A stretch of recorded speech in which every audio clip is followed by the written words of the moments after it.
Ioannis, thanks for coming on. Really appreciate you taking the time to have a conversation with me. Would you mind telling us a little bit about yourself before we get started? Yes, thank you, Tom, for your invitation. I'm looking forward to our discussion. About me, I was born and raised in Sweden. I moved to Greece for a couple of years to study theology, and now I've moved back to Sweden and are studying biblical studies. So as you will hear, my English is not my first language. I hope you and your audience will have patience with me. I'm an Orthodox Christian, and yeah. Cool.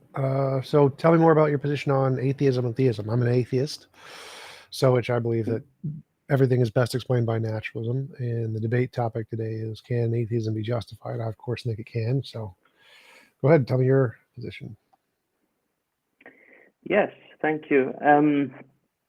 So you used the word naturalism, and I think a misunderstanding sometimes is that we Christians are, or let me say it like this: a big part of the Christian faith is naturalism, and this will be provocative for some. But what I mean by that is that even the soul is, in a sense, matter. Christians say it's immaterial, but this is only in relation to, let's say, from a human perspective. But from God's perspective, only God is truly immaterial. So that I want to clarify that, because Orthodox theology speaks more of the distinction between created and uncreated. And in the sphere of created, the soul of humans, the earth, the sun, the cosmos, the universe is fitting in that category. But you asked me what I think of atheism. I mean, I don't think anything particular. I am not an atheist myself, so obviously I don't agree with its tenets. I think that to a large part, atheism in West, at least, is basically a product or a continuation of the Reformation in some sense.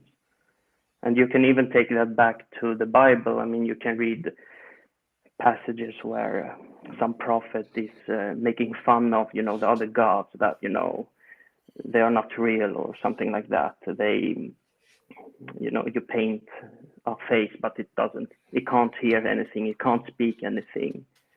So I think people like Tom Holland, not the Spider-Man, the historian Tom Holland, will say something like atheism perhaps, I don't want to put words in his mouth, but perhaps is in many ways a Christian atheism. It's reacting against Christianity in particular. And yeah, I don't know if you want me to say anything else about that, but we can do that later in discussion. Yeah. Sure. So can atheism be justified? What's your position on that specifically? I mean, I don't feel it's my burden to try to justify atheism, so I would say no. But I think it's another thing it's important for people to understand is that Christians think differently about these things. So, I mean, some Protestants or Catholics may be more intellectually inclined and speak about God as an hypothesis or something like that. But so can atheism be justified? I don't think it's only an intellectual question. But I don't know. Do you think it can? And what are your reasons, let's say, for it? Yes. I think atheism can be justified. I think it's rational to conclude there is no God, because any kind of God concept that's been presented is most likely imaginary and not a thing that corresponds to reality. Until there's some evidence that shows that it's existent outside of just people's imagination, it's rational to conclude that any God concept is exactly the same as a leprechaun or a fairy or a Santa Claus, something humans have made up. And since we have abundant evidence that humans make stuff up, it's more plausible that any such claim is a figment of human imagination and therefore does not exist. Okay. So let me ask you a question before we move on. I have also a YouTube channel. You have a YouTube channel. What are your aims with it? Do you Money. want to hear money? Right. But you're not doing anything. You're not doing anything. I mean, you are in particular discussing religious topics. So is that how did you start? Have you always been an atheist, for example? No, I was a Christian, was brought up in a Christian household, Catholic, grade school, Catholic, high school. Lost my faith late high school. Started my YouTube channel as a result of me asking professors to go to coffee and talk about philosophy.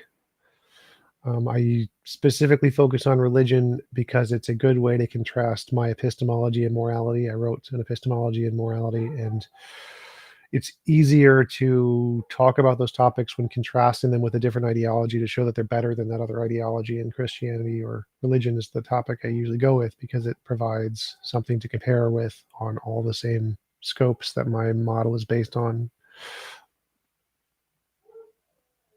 Okay, so do you think,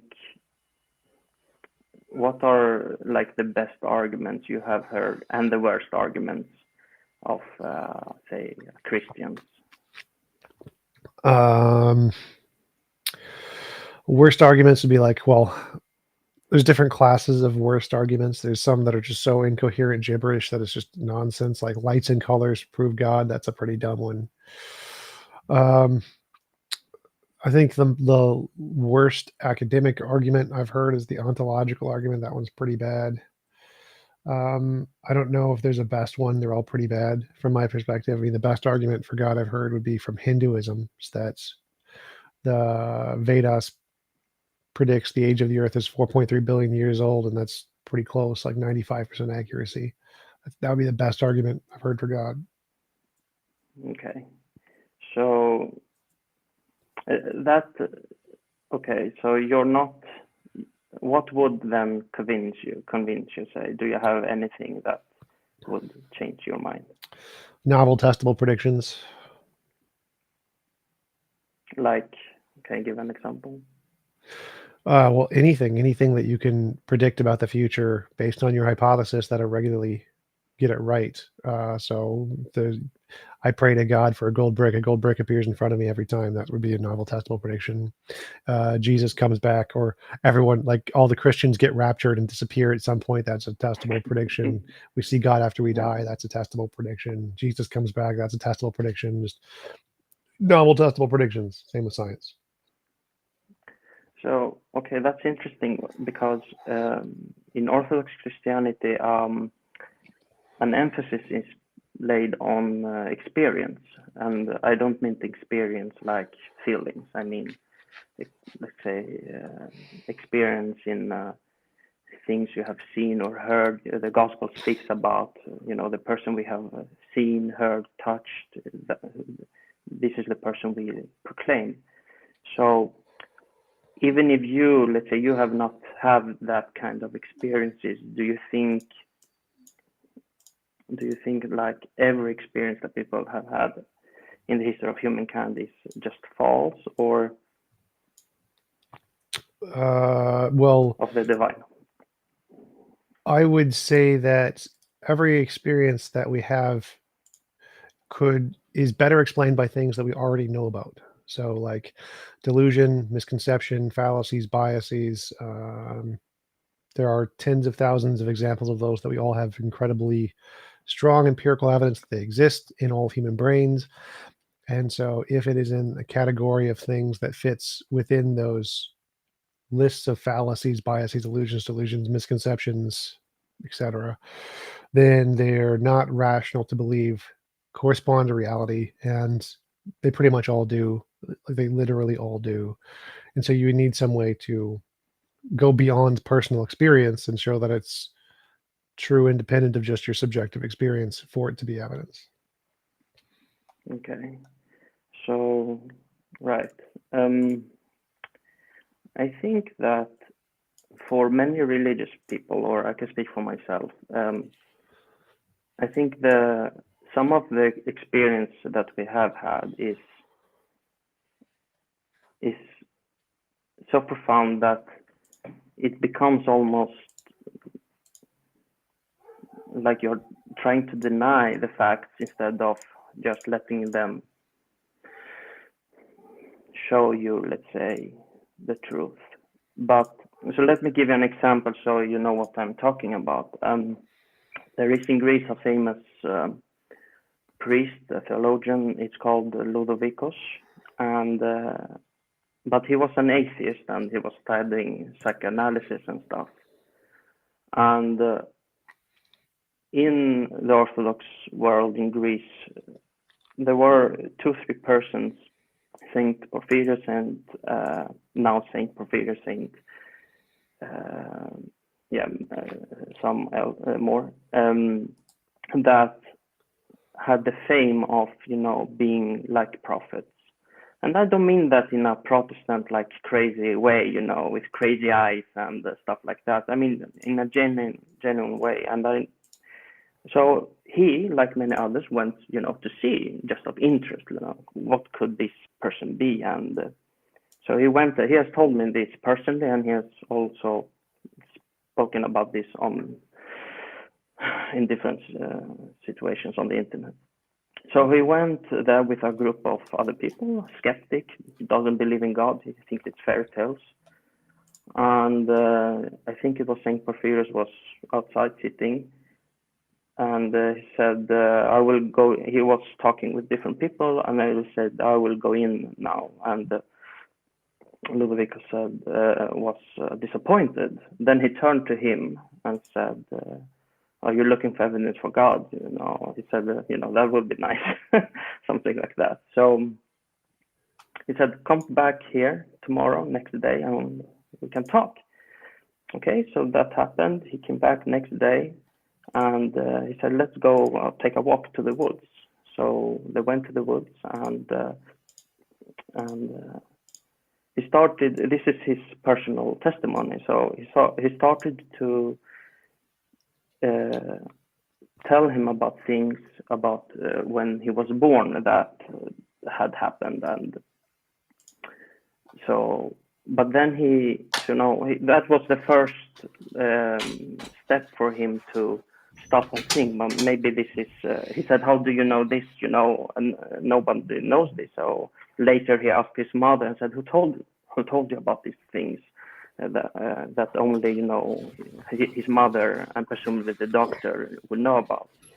But then Porphyrius said to him, I'm reading poetry, and maybe you can help me interpret the poetry. So he started to tell him a piece of poetry, and it was something that Ludovicus had written in his bedroom, personally, and never published anything like that. So at that point, he felt, let's say, the presence of God, and understood that this was something else. This was not fairy tales. So, I mean, that is just one experience, and there is no logical, I think, explanation for how he could know what he's personally writing on paper in his room, a big piece of poetry. So, yeah. Maybe you can comment on that, what your initial thoughts are. Didn't happen. It was made up. The whole story was made up. That would be one option. But I mean, there's lots of other options. But if you wanted to say that this happened, you'd have to actually do it publicly, not in a forest. You'd have to like do it in a scientific journal, do it in a double-blind controlled study to actually show this happens. And if the guy can do it, then he should be able to do it multiple times for multiple people, and not just for example, if he actually studied the information beforehand or looked through the guy's house beforehand, or was told by his family or friends or something. Like there's lots of possibilities there. In order to show that this wasn't just a fabrication, you would have to like do a James Randi kind of experiment where here's a random person, do it for them, go and record it live so people can watch and verify and then repeat it with more people. And that just hasn't happened. It never happens because every time we test it, it didn't end up being fake because these kinds of stories are a dime a dozen. There's lots of them, but whenever they get tested, they're all proven false with 100% accuracy, always false. Okay, but I think the unconvincing, let's say for me, is, and I don't want to go into a debate, but it's nice to discuss about these things. What I'm not convinced of, let's say in your response, is that I know this person. I know like 10, 15 people that have said exactly the same kind of things to me.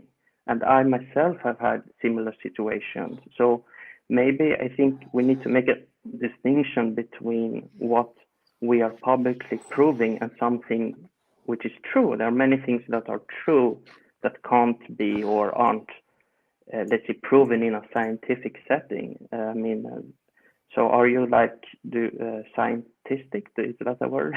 It's scientism where the only true things are which can be reached by, let's say, physics and biology, chemistry. Well, no, but that's irrelevant here because the point here is that personal testimony, what people say, is the least trustworthy thing in the world. It doesn't work ever, never, ever. So especially if it's people you know, trusting people you know is the worst thing to do because you're a bias. You care about them, and so you want to believe them. That's why science has adopted this principle of you're not allowed to believe the people that you know. You have to test what they say independent of your own personal subjective beliefs. And what you're saying is very, very easy to test. They're saying if you can do psychic mind readings or something, okay, let's do a double-blind controlled study where you can do a psychic mind reading of people. We'll record it, we'll test it, and if you get it right, that's great evidence. And so it's perfectly fine to use your personal experiences as a way to build a hypothesis. It's never justified to believe that hypothesis until you've confirmed it independently of your subjective biases. And we have a subjective bias to trust friends and family. And so the fact that you've heard it from friends and family and your own personal experience is not ever justified in believing that. We know it's not because we know that those fallacies and biases in our minds tend to make us believe things that are just objectively false the vast majority of the time. And so we need to filter those out in order to find out, is this really true?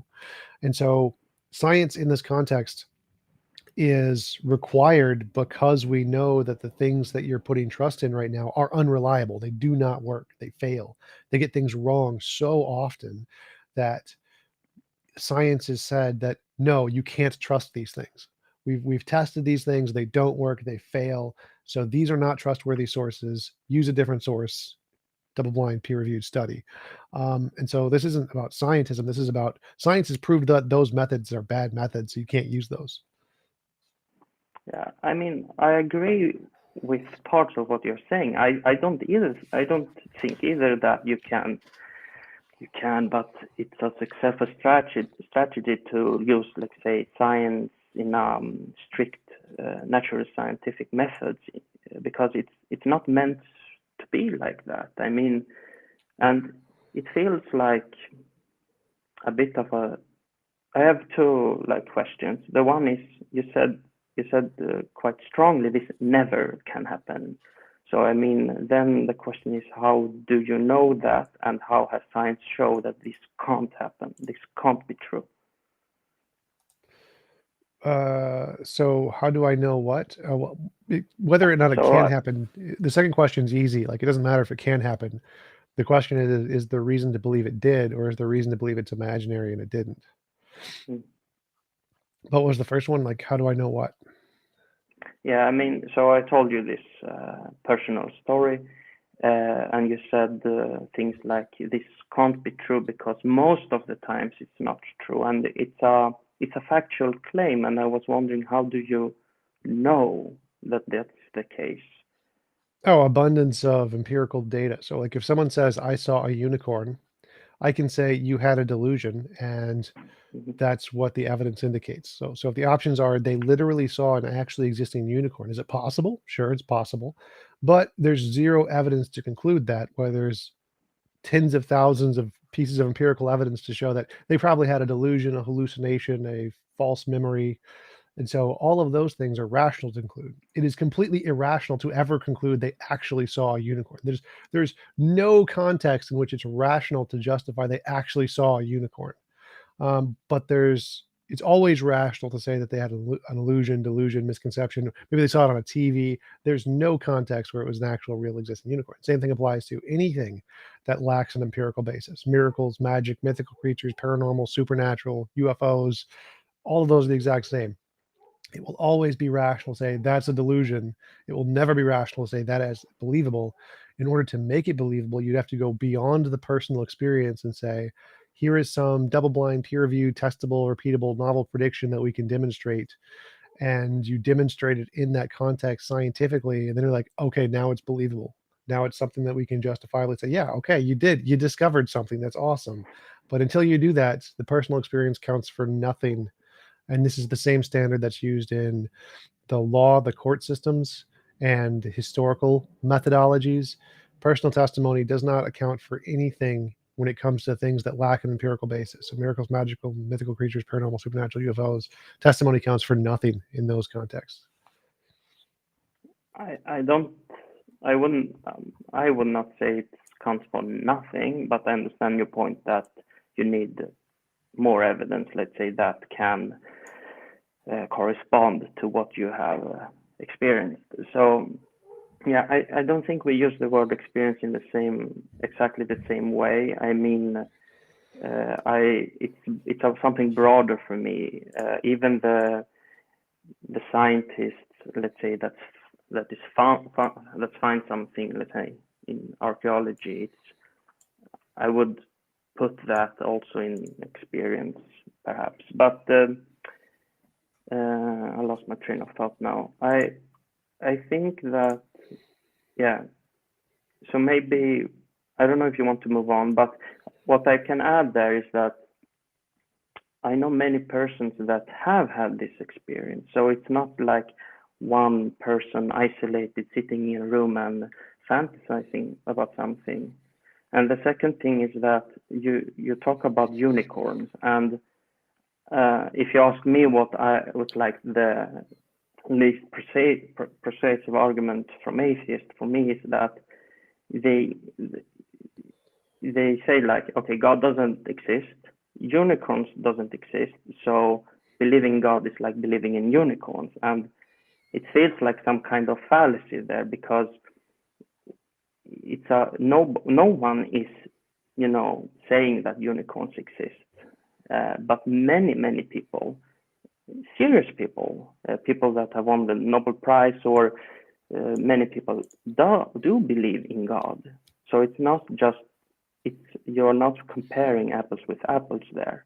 So I don't feel it's the comparison between unicorns and God is the epistemic evidence that indicates them. So the number of people who believe in it is irrelevant here. Like that literally makes no difference. The comparison is the empirical evidence we have for unicorns is exactly equivalent for the empirical evidence we have for God. And therefore we should believe in God at the exact same rate we believe in unicorns. And so the fact that lots of people believe in God shows that their personal biases are the justification, because there is no evidence. I mean, so the comparison is an accurate comparison between the level of evidence for unicorns and the level of evidence for God are comparable. That's the comparison being made. The number of people is just irrelevant. That's not a relevant factor in trying to establish the similarity. okay. I thought you meant also before that it is relevant in the case that, in the sense that if you're going to do statistics or something like that, it's relevant what people think. I mean, it's quite interesting that we humans have this capacity. So that was maybe we can move on to that. Another thing I wanted to ask you is what do you think brought about this capacity within humans Evolution. to have religious experiences, let's say? Evolution. It's type 1 and type 2 errors, false positives and false negatives, where if you hear a rustle in the bushes and you think it's a lion, you run away every time. If you hear a rustle in the bushes and you think it could be the wind and you want to wait for more scientific information, you get eaten. And therefore, evolution has selected for people who always think that there's a lion in the bushes. And so we have this hyperactive agency detection system that's built into us to always think that there's a monster under the bed, that every dark corner has something hiding in it, that there's always some kind of a demon or a mind behind every kind of disaster, hurricanes, tornadoes, whatever. And that inbuilt psychological bias that is, we know doesn't work, we know it's false, was beneficial to survival, and it causes us to believe in these kinds of mythical beings like gods. So I think, okay, the problem I have with that answer is lions exist and hunt not only humans, let's say, they hunt a lot of other animals, and so why only humans? What the same bias is in most animals. So do you think animals have like religious experiences? No, they don't have the cognitive complexity in order to impose agency to abstract concepts like we do. So once they do, then they will. Okay. I still think, like, the caricature, let's say, sometimes you hear on the internet, like, people started to believe in God because lightning was striking down, somewhere, and people said, oh, where did that come from? So it must be God. I mean, there are other animals too, and let's say other monkeys don't have religious experience. At least I don't think so.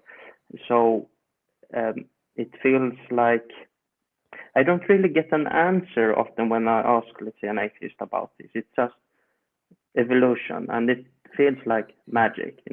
I don't say that everything about evolution is false, but it's really not an answer why it happens. And maybe the answer is we don't know. I mean, like an atheist, that's a what's the part that isn't answered here? Because I'm thinking, so Yeah. evolution seems to answer why all animals tend to have this hyperactive agency detection system, and then specifically humans is that why we get religion and other things don't get religion is because we have more complex brains that can make more imaginary hidden boxes. So like we can imagine what caused the thunderstorm, whereas animals don't have the cognitive capability in order to ask that question.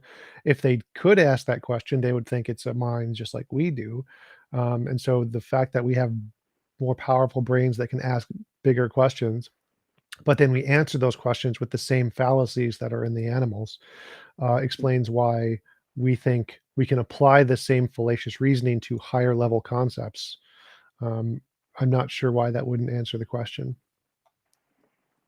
I think it's an answer, but I don't hear proof for that.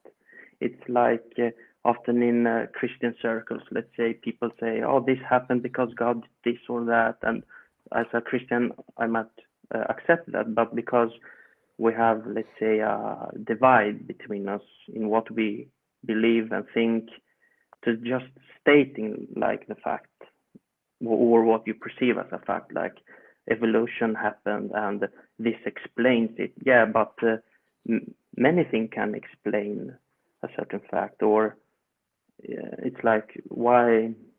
So yeah, I don't think you proved your point, let's say, but you stated your conviction of what happened. I'm not so like we've proven that these fallacies exist. That's been proven. So we know these biases for hyperactive agency detection is a thing that exists in brains.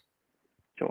But which is why, like, okay. we see if Yeah. we when you're watching a scary movie and the lights are off, you have fear of the things in the dark, even though you're in your house. So there's nothing unless something is magically transmuted into your house. There's nothing in the dark. but you still have that sensation because it was beneficial to evolution. Like animals that have that sensation will survive more because sometimes there is stuff in the dark. And so we know that that specific thing has been proven to be an evolved trait due to survivability of evolution, because houses are a relatively new concept where you have a safe space that's protected from like Sure. other animals. And so being afraid of something in the dark is very useful. So we know that's been proven to be an evolutionary trait. And through doing studies of like flies and mice, we can show that it's selected for through natural selection. So that's been proven. So I'm not sure which part hasn't been proven here. Okay, so let me explain more. It becomes like you're begging the question because you assume that religion or belief in, let's say, God, to be more specific, it's false. So therefore, evolution, because we know from evolution that people imagine stuff that benefit their survival, we can put religion in that category, and that explains it. But I don't agree with you that religion is false, let's say. So I could easily use the same argument and put atheism in that. And I can give a personal example. Well, I would agree. So I would say that you can't just beg the question and assume your position is true, but that's not what I'm doing. So I'm specifically not taking a position on whether God exists or not. I'm specifically just looking at the evidence we have from novel predictions made in the field of biology and science, where you say, here's a thing that is in our brains, which is hyperactive agency detection. And this thing fails 99.999% of the time. It's just automatically you think an agent is there, and it's wrong all the time. And so if there's another instance where we see, oh, I think there's an agent there, the justification for that belief, if there is no evidence that there's an agent there, then all of the evidence indicates that that's just our brain doing the fallacy thing where we assume there's an agent there, because that's mostly what's causing this kind of belief in humans. And so for any case where we think there's a brain there and there's no evidence for it, it's rational to conclude it's just a fallacy of human psychology until we have some kind of independent evidence to indicate that, because we know those feelings are a result of this faulty mechanism in our brain, which we've proven to exist. Okay, obviously I don't agree with you that there is no evidence. I think there are, beside good arguments, I think the most convincing argument, and this is some atheists agree with this, that some of the most convincing argument is the experience. I think like persons from Cosmic Skeptic, I don't know if you agree with him, but lately he has made the argument that if I have a real, experience of God, I think that would convince me. But the reason I chose to talk about, let's say, Father Ludovicus and his experience, he came to that situation as a skeptic. He thought Porphyrius was a charlatan, and it wasn't just a subjective feeling, like I'm feeling good now because I feel the presence of God. It was something objective. It was another person it became evident, at least for him, and because he's a trustworthy person, and many others independently of him have had exactly the same kind of experiences in a broad sense of Saint Porphyrius. It becomes harder and harder for Christians to accept that argument you make, that it's just illusory or imaginary. I want to give you an example of when what you have said also applies to atheism. So, I do want to clarify on that point. If there's a fallacy that we know that lots of people experience because it's a fallacy, saying that lots of people experience it wouldn't be evidence to the contrary. That would just be, of course they do. It's a fallacy. We know lots of people experience it. That's why it's one of the named fallacies. So like if you say, oh, people like are compelled by bandwagon fallacies, like of course they are. That's why it's a fallacy. That's why it's a named fallacy. People are compelled by it and we know it's wrong. And so the fact that lots of people have similar fallacious beliefs wouldn't be evidence that they're not fallacious beliefs. It would just be I agree with that. okay. Yeah, I agree with that. What I don't agree with is that when I say that people had this experience with Saint Sophrony, not Sophrony, I'm sorry, his name skipped my mind. Anyway, the saint, I don't. It's not just a subjective experience. So it's more like, let's say I say there is a horse on the front yard, and you said, no, I don't believe you. And then, the police comes, there is a horse on the front, we need to catch it, it has escaped or something like that. Then it becomes more reasonable. So I think that if, let's say, a lot of people believes something, that's not evidence of anything. I mean, there are many atheists, there are many Muslims. I don't believe in everything they have said. Right. I agree that the number of people who believe something doesn't matter. But your analogy with the horse, like people saying there's horse on the lawn. If you said people saw like an optical illusion, like there's the optical illusion. Have you seen the one where there's a Rubik's Cube and there's the middle squares on the top and the bottom are orange, but one's like looks darker than the other one? It's a really nice Rubik's Cube optical illusion, and it looks like the top one is darker than the middle one. But when you remove all of the background information, they're the exact same color. And so if you have this picture in your front yard and somebody says, oh, look, the top one's darker than the light one, and then they call the cops and the cops come and say the top one's darker than the light one, say, no, that's not actually evidence the top one's darker, because we know this is a fallacy produced by the brain, which we can demonstrate. And so this isn't actually evidence that the top one's darker. We can demonstrate that that's false. And that's more like the analogy you're using with religion, is that we know there's a fallacy that generates these beliefs in people. And so that isn't, no matter how many people come to your front lawn and see this optical illusion, it's never going to be evidence, because we know that there are these fallacies and biases. And so you need something more than just a lot of people see it. You need some kind of novel testable prediction, double-blind studies. Like, it's never going to be evidence that people have experiences of this, because we know those experiences are so bad. Yeah, I don't think what you have said now, I mean, I agree with your example, but I don't think it's analogous to what we are talking about here. It's not like religion is looking at this object in this from this angle, and then it creates some kind of illusion. I mean, everything you have said now, it could be applied to atheism. So many people believe that there is no God, and we know from evolution that people feel more safe by denying what's in front of them. So, I mean, I could make that argument, and I want.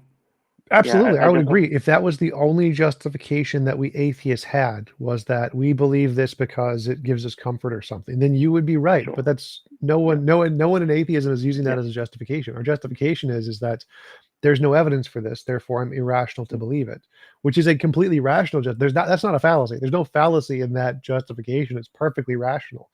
And so the justification for atheism isn't based on a fallacy, whereas the justification for theism does seem to be based on a fallacy. So yeah, I agree with you that if you're making only that point, that you atheists, let's say, have additional reasons for disbelieving in God, it's not enough. And I will just make the same argument, that it's not the case that Christians only rely on subjective feelings, and I don't think that and you come to a point when let's say, what is the best explanation, right? If I have subjective feelings which about God, which is analogous to, let's say, the feelings I have to my wife, but I also know people having experience, we can call it miraculous events. For me, that's a fact. It's not, maybe I can't demonstrate it for you Here's the picture. Like, do you see like the center brick in each of the sides?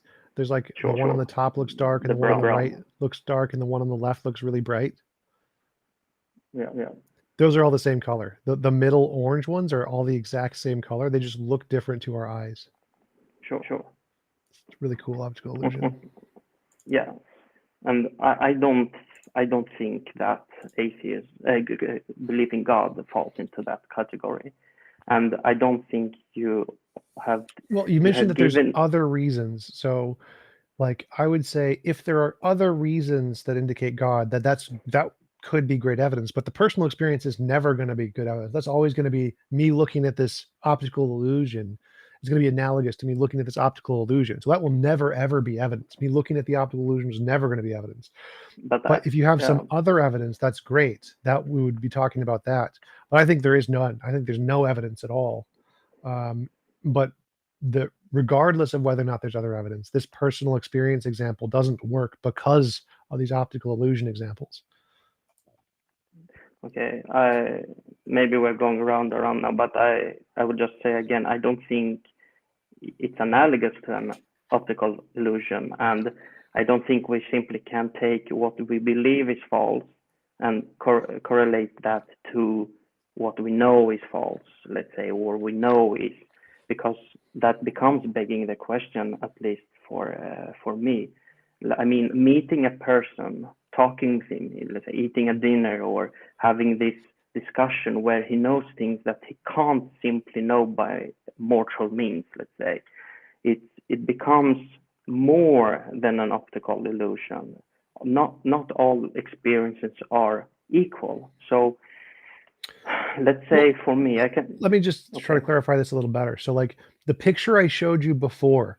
Now, I could have been showing you a picture where the sides are actually different colors. Like I could show you a picture that has the optical illusion where they look like they have different colors. And I could show you a picture where they actually have different colors. And you wouldn't be able to tell the difference. They're going to look the same to you.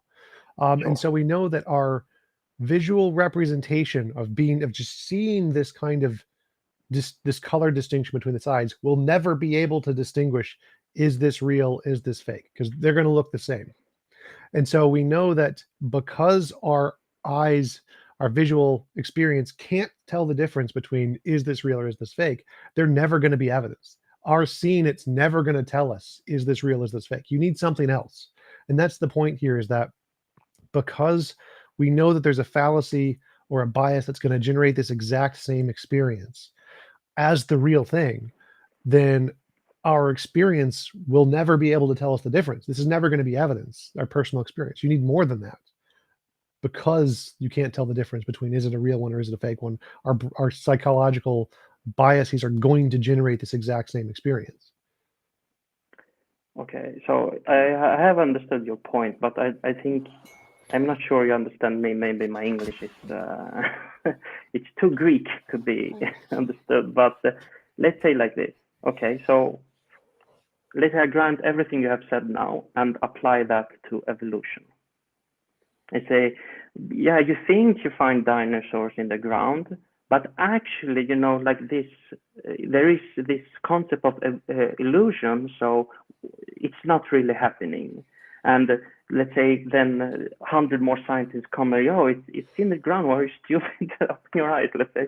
And no, it's an illusion. Everyone is lying. Everyone is just lying. I mean, maybe that's convincing for some people, but I think for majority people, there is a big leap of faith almost from saying that people often lie or people often see things that is not there, to the conclusion no one has seen it. No, everyone is lying. Everyone is wrong. I think it becomes almost a burden of proof for the atheist to demonstrate that is actually the case, and not just. Well, so I kind of agree there. Like the number of people who see the fossils is also fallacious. Like you can't ever use that as evidence. That's so never how do we know evidence. it's true? Because it's not the number of people, it's the novel testable predictions. So, like for example, evolutionists predicted that if evolution is true, we would find a fossil of a transitional fossil between a lizard and a fish at a specific strata in 1 kilometer range, specifically in like Iceland or something. They looked and they found it, Tiktaalik. They predicted the exact location we would find this thing in the future, that they didn't know about. Nobody knew about this. And this has happened hundreds of times where they've said, if our hypothesis is true, here is something that we can look for in the world that we haven't discovered yet. And then they look and they find it and they get it right. That's evidence. That is real evidence. That's showing how to differentiate the fallacies from the truth is novel testable prediction. And so the difference between the evolution example that you gave and the personal experience of seeing Jesus or whatever, or our religious experience, is that one of them is used to be able to make a model that can tell us about the future, the things that we don't know yet, and get things right all the time. And one can't. Mm. And so the model that can accurately tell us about the future and get things right has evidence that it's true, independent of the fact that it's personally experienced. That part is just, I agree, that personal experience isn't evidence either way. It's the novel testable predictions that's the evidence that separates one from the other. Okay, yes, I think it seems like we agree on some level and disagree on another. I think what you have said now, you're still talking about experience. You can still say, like, when, so you say, okay, I agree that people finding skeletons, let's say, in the ground is not evidence enough. I mean, for me, it would be evidence enough, but anyway, but what did you say is the decisive factor that Novel that is, testable let's say, predictions. can you explain that? Okay, so you're right, it's still an experience, but there's different kinds of experience. One is the ability Yes, to predict the exactly. future. But that doesn't matter. So one is the ability to predict the future accurately, regularly, consistently. And the other is just having an experience. So having an experience in the present is just, well, there's lots of ways to explain that. But if you have a model that can predict the future and can do it accurately and consistently, there's a reason to believe whatever that model is. Because most of our imagination is very bad at predicting the future. So most of our models cannot predict the future. It's very hard to predict the future. And so if you have a model that can accurately predict the future and it gets it right, that's evidence that your model is correct. So in evolution, the fact that they can predict the future consistently all the time and get it right all the time is a really good evidence that evolution is true. Whereas just having the experience, having religious experience, can't predict the future. So there's no reason to believe that one's true any more than any other psychological made up thing that has no basis. So the difference there is some models can accurately predict the future. Those are the ones that we built science on, are the ones that can accurately predict the future. And the ones that can't accurately predict the future are things that we don't have reason to believe. Okay, I have so many thoughts now, but you speak about the future, and what's interesting about it doesn't exist. That we, I think, all agree about. So you don't Not experience. exactly. It's like in physics, there's multiple different theories of time, tensed versus non-tensed, where the future and the past do actually exist. So that's not really a solved problem in physics yet. Okay, but let's say in a normal discussion, when you use the word future, you mean something that will, let's say, happen. Yep. Otherwise, your argument doesn't work if you're just speaking about the present. But anyway, but when you then experience the future, you don't experience it as future, you experience it as now, as present. So then your evidence is relating to another thing that doesn't exist, the past, in a sense. So how, I mean, I don't say I disagree, but if you're going to say an experience like the one Ludovicus had is the same kind of experience like an illusion, an optical illusion, then I think everything you have said could be spoken about as an experience that can't be proved. How do we prove anything, really? How do we know anything? How do you know I think? You would probably say, because I experience my thoughts. Well, none of that matters. That level of the conversation is just irrelevant. So we agree that we have experiences. We agree there's a future. We agree that we're in the present. We agree that I can make a prediction, like I'm going to eat dinner tonight or something. So all of the current, what the world is like kind of things we agree upon. And what matters is can I make a model that can predict our future, what both of us are going to experience, or can you? And we can test that. We can say, I have a prediction that we're going to discover fossils if we go look in a location, and we can go look together. We can see the fossils, and then you can try to make a prediction based on your religious experience, and we can see if it happens. So whether or not we're in the matrix, those kind of like hyper skeptical questions just don't matter here. What matters is we're on equal footing. We can both make hypotheses, and we can both test to see if they're correct. And one of them, like evolution, has been confirmed, and we can both go confirm it whenever we want. But religious experience has never been confirmed, and so that's really the testing point here. Yeah. Mm. Yeah. Sorry to cut you off. If you want to continue. That's fine. Go ahead. Yeah. So I think that I don't know. I don't want to be offensive, but I feel like you're exaggerating your point. So the religious view is no evidence, nothing at all. It's just an illusion, and believing that you have had predictions in the past, or believing that something like the future exists. To deny that just extreme views of skepticism. But of course, when I give you an example of a person that encounters a person in a context and in a religious context, and this person is not kind of like a guru, that we all critique, that fool people to get money or something, but truly the meeting of a truly saintly person, and he knows a poem you written in your diary yesterday. I agree with you that that's not in itself a proof for everyone, but for that person, if you don't think something is going on here, you're starting to deny. It's Scooby-Doo, they say something like that, when does skepticism turn into denial? And I have myself had this kind of experiences, so I don't need to trust another person. I know for myself some of these kind of things. So for me, at least, it becomes totally unconvincing that you're just denying all kinds of these experiences and put them in the category of falsehood. I don't. Yeah. So maybe you want to move on now. I think we have, or you want to say something else about this. I'd say that those kinds of experiences have never ever been able to make future testable predictions accurately. Therefore, and they've been false consistently. Therefore, that's not a reliable source of information. So it's just as simple as that. Like the fact that you have an experience, that's fine to build a hypothesis. You can say, I've had this experience, I think it's true. And then like, that's great. Now go make a testable prediction. And if you can confirm it, then you have evidence. But until you've made some testable prediction that has been confirmed, you have nothing. And I'm not exaggerating when I say that theists have no evidence. I'm being quite literal. I think theism has zero evidence, nothing.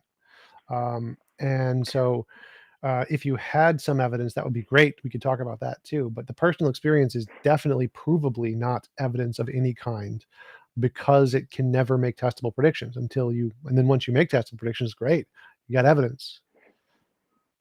So I think that enabled for a person to have an experience, I think that at least on some level correlates to something true, even if the person that is thinking there is a lion behind the bush, but there isn't a lion behind the bush, that doesn't mean that this capacity of detecting individuals, persons, or things is just futile. I think it's otherwise it wouldn't, from my evolutionary perspective, it wouldn't have come up in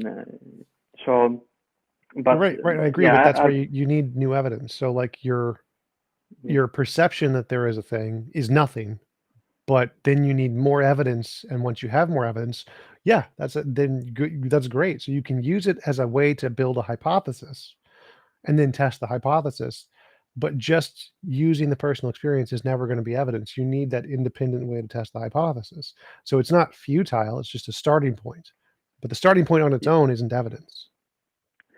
I think from an Orthodox perspective, I agree with you, but maybe in a surprising way. I agree with you because there is a concept in religion too of heresy, let's say, or delusion. There is words like delusion or heresy or schism. So there is also in a religious framework the concept of that you have delusionary thoughts about God, or this is not true, and it just people can open the Bible and read, and there is always some kind of polemic, or this is not true, and so. But on the topic of, so I agree with you that there can be and are often delusionary thoughts about God or something like that. So. But I don't fully agree. It seems like you talk about knowing the future as the only valid way to know something, and I'm sure you don't mean that, but you brought that up as something against to what I have presented as some kinds of evidence, at least. So I don't agree with that conclusion that you need to be able to predict the future, being able to know something, because many sciences is not they're not trying to predict the future, let's say. So that would count all of these sciences as non-science, let's say, and I think that I don't think that's right. Another thing I want to comment that you said is that there is a beneficial element to religious belief, and that's why it came about or persisted. And I think that's also kind of true, but also not true. I mean, there are, like, take for example Christianity. You have the concept of martyrs, for example, or so. I don't think the beneficial element of, let's say, a man running in the forest or not in the savannah and says, there is a lion there, but I will go to heaven, so I'll just stand here and get eaten. I don't see the benefit of that. And the other thing I want to just point to, and as you have said, I think you agree with that, is that atheists can also be, you can also understand the atheism as a denial of something that is true. So you have focused on the concept of falsehood, but there is also a concept of denying what's in front of you. So, for example, when I was a child, I saw maybe a scary movie, and I wanted to go up to my room to go to sleep, but the stairs there are gaps between the stairs. So I was afraid, so I was running. But then I thought to myself, but there are no ghosts. There are no ghosts. Why are you afraid? Now, maybe some say there is no ghost, but I was actually using atheism to comfort myself, to not be afraid. So that's also, I think, a factor we can weigh into that. But I don't think you disagree with that. You have said right. I would agree with that. Yeah. I would say that if the only justification for atheism was the comfort, then it would be equally as irrational as theism. So I would grant that it's both fallacious in the context of atheism and in the context of theism to simply believe based on a fallacy. You would need some kind of independent evidence. Atheism has that, theism doesn't. The second thing you said was that theism can be detrimental because you could believe you could go to heaven, therefore you wouldn't run away from the lion. Well, the heaven belief was beneficial for other reasons, for getting people to work through harsh situations, thinking they're going to get a reward after death, which made them gave them a lot of social cohesion and comfort in situations they couldn't control. So even though it may be detrimental, I agree religion is very detrimental in many cases, but overall back in the past it was beneficial. I don't know what that was related to. And the first one you said, you don't have to know the future. That's not necessarily the only way to know things, but you would need to provide another way to know things.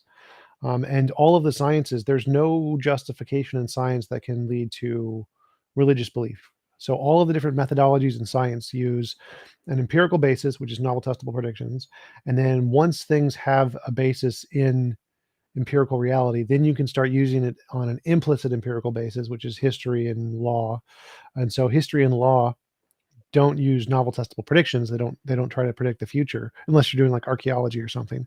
But they're only allowed to use things that have been able to predict the future in the past. So like in history, there's a paper by Michael Licona, Historians and Miracle Claims, where he goes through the methodology of history and shows that the vast majority of historians don't allow any kind of mention of miracles, magic, mythical creatures, paranormal, supernatural, UFOs, because those don't have an empirical basis, and so no amount of testimony counts as evidence for them, even in the historical past.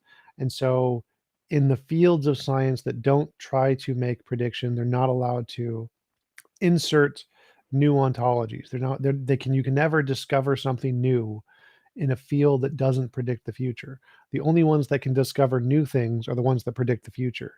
And so you can definitely justify things after they've been shown to exist.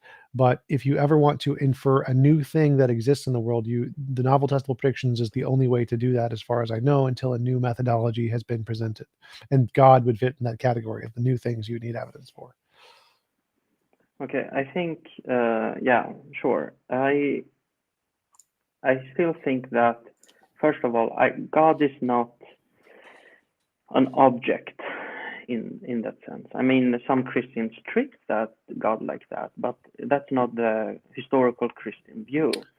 And it's quite funny, because I can, in a Christian way, say I'm an atheist and don't believe in God, that God exists, because some Christians in the beginning were accused of being atheists because they denied the gods.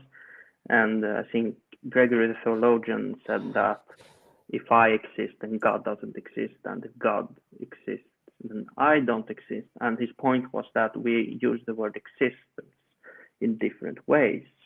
So that brings us to apophatic theology and so on. Of course, I believe in God's existence, but I think, yeah, I'm not sure why I mentioned that, but yeah, you said something like God isn't an object.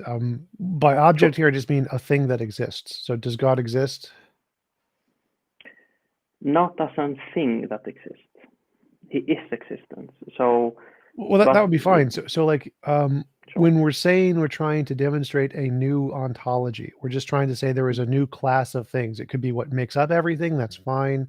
You could say, like, if all particles are made of miniature leprechauns, that would be something you need to demonstrate with future predictions. If you want to say that there's some substance that permeates the universe, you need to demonstrate that with new predictions. So if you're trying to go beyond the things we already know exist and say there is some other kind of thing there that we don't know about, regardless in what way you think it exists, in order to justify that, you would need novel testable predictions, unless you could provide some alternative methodology to differentiate imagination from reality. You need some method to go beyond and show that. Just personal experience just doesn't cut it. Sure. I think that you said that really, okay, first of all, I think people have made arguments for God's existence. Maybe you don't think they are successful. Successful, thank you. But I think if we are more modest, I think that we can say that they are more than nothing, at least from an atheist perspective. They bring something to the table that people can discuss. And some of these arguments have made predictions, like the world, the cosmos started to exist. So I think that that's a prediction. So I think these kind of things happen. But in any case, it's hard for us, because there is a divide, let's say, and it's a big divide between you and me in what we believe, how we see the world. So there are a lot of things that you say that I don't agree with in the way you say it. So it's hard for me to interact with every point you have made. And one of those things is that no, you mentioned. Okay, forget that. So I don't know how you want to move on from here, if you want to move on, but I think that you came back to the argument that there needs to be a prediction, but when you're doing that, you're making a truth claim, that falls outside of that paradigm you have not made up, but yeah, the paradigm of you need to be able to predict the future in some sense in order for something to be true. That statement is let's say a logical statement that doesn't fall into that category itself. So the question becomes, how do you know that that's true? Or how do you know that your thoughts exist, or that you have a conscience? And you can say that, oh, that's extreme, but I think there are valid questions, because the atheist needs to be able to respond to everything and not to take for granted the existence of people or the existence of a religious experience or the possibility. Let's say we have thirst, so there is something like water. We have hunger, there is something like food. This is an argument C.S. Lewis has made. So I think that the very existence of a spiritual hunger is in itself an argument for the existence of God. But I don't agree that no predictions have been made, despite of everything I've said. I think the creation of the world out of nothing, even if theologians and physicists maybe don't use the word nothing in the same sense, which is quite funny. So I think it goes at least to that direction and gives theism a better probability. Yeah. So the three things there I'd say is hyper-skeptical arguments like how do we know we exist? They just don't matter. It's just a different level of conversation. So it's like it would invalidate both hypotheses equally. And so that just doesn't matter. So the next stage is, once we grant we're not a brain in the vat, which one can differentiate imagination from reality better? And I'm saying I can do that. Novel Tesla predictions can do that better than any other method that you've provided. And so the hyper-skeptical stuff just doesn't matter because it invalidates both equally, and so it's not relevant to the conversation. So we can filter it out just like it's in a math equation. It applies to both. It's not important. And then we need to say, what method do you have to differentiate imagination from reality? Does it compare to my method, and which one's better? If you think you have novel testable predictions, that would be great. We can talk about other forms of evidence that you have. That would be a place to go. I don't think there are any arguments or evidence that work. I think they can be proven that they do not work. Therefore, they are not evidence. And so if that's the case, then there is no more evidence for God than there is for unicorns. And so providing evidence that you think could work would be an interesting topic to move on to. But I think that if you think you have a different methodology that can differentiate imagination from reality that is comparable to my methodology, then that would also potentially work too. Sure. So let me ask you this. What you have said now is a truth claim, right? A statement that corresponds to truth. So maybe you can talk about that. How do you know that that's true, what you have said, given the paradigm you have talked about? Well, my epistemology starts with I think, therefore I am, I exist, I have an experience. There's some difference between my imagination and my experience. So like if I imagine a unicorn, I don't see it in front of me.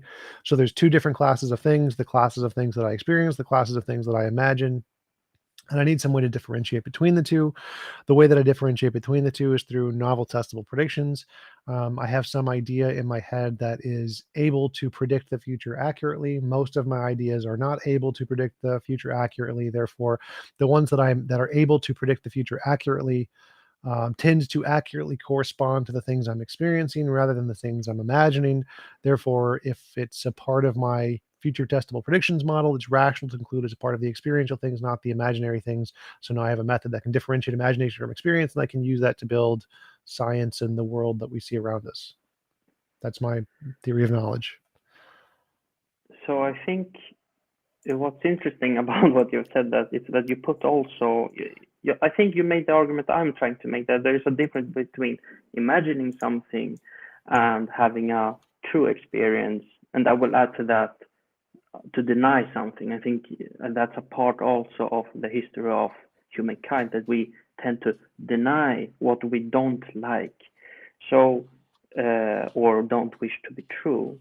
But I think the question becomes that you said that you can correct me if I'm wrong. You said that I know that I have thoughts because I experience them. Is that what Sure. you believe? Yes, I think therefore I am. So, Yes. sure. And okay. So, but how do you count for, let's say, consciousness then? Because that presupposes that, I think. Well, it doesn't presuppose it, because presuppositions are things you assume are true before you make an argument. Well, I'm not assuming consciousness is true. It's literally something that exists in front of me. It's or as me. And so it's not a presupposition that Literally consciousness. exist in front of you? Yeah. It literally don't. What? So the consciousness literally. Consciousness is it sit in front of you? Yeah, it's not in front of me, but it is me. So it's an existing object. It's not a presupposition. It's like a rock. Here's an object. It exists. And so consciousness isn't a presupposition. It is an actually existing object. You don't need to presuppose it. You don't. How I account for that comes later down the road. Like after we have a way to differentiate imagination from experience, and we can make predictions and discover things about the world, then once we know things about the world, we can use those to build models of what we think created us, which I think is evolution. But that's way down the line after we discuss things about the world. So okay, so let's say consciousness is here, your thoughts are here, but you're starting with your thoughts as the basic, right? You begin with I have thoughts, so Yeah. therefore I know exist, and then you go up the chain, and then you return to consciousness in some way. But all that in all that chain, let's say of logical steps, you're still using consciousness. So the fundamental. So what do you think about that? Is that how do you account for consciousness,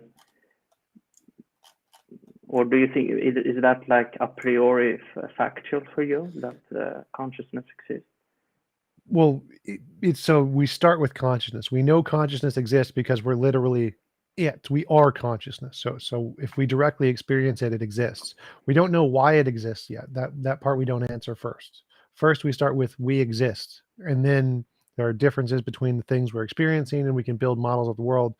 And then once we learn things about the world, we can then try to infer why or how consciousness exists. I think it's just material higher order emergent property of material stuff that comes to us from a long line of testable data that we can get from the world. So we don't start with how does consciousness exist? We start with consciousness exists. And then we have to learn about the world and try to infer from those things that we learn why or how it exists. Okay, sure. I think we can talk about this a long time for a long time. I think that I don't think I think therefore I miss the let's say the ground you start with. I think there are deeper ways to or questions that you need to answer first before you can say that you have thoughts. I mean, it feels like you start to enter in the area where I am sitting, let's say, and talking about experience as the fundamental principle of how you know anything at all. And so I don't know, I don't see, maybe you can help me to see that how does that relate to what you have said earlier, that you need to be able to what do you say? Well, you know, see into the future, not see into the future, make predictions and that kind of stuff. But your starting point isn't that. It's, you can almost say faith in a broader sense, not in a, you know, strict sense. It's starting on relying on, I have a brain, I have thoughts, it's working, it's giving me the right kind of perceptions, and based on that, I can make predictions about the world, the future exists, the past have existed or has existed. So I don't know if you want to comment on that, or do you see what I'm saying? Not exactly. So my Okay. my argument goes something like we start with experience necessarily. Like epistemic skepticism, or epistemic solipsism is what it's called. Like, we must literally start with our direct experience. Like, there's nothing you can't start with anything else. You have to start with your direct experience, because all thoughts are direct experience. So to have any kind of thought or proposition, it has to be an experience first. And then once we have that, we try to build models of the things we experience, like the world. And we know that there's some difference between our imagination and our experience, because, like, I imagine a unicorn, I don't see one. There's a difference between there. So we use our consciousness to try to discover things about what we're experiencing. Like, that's just the fact.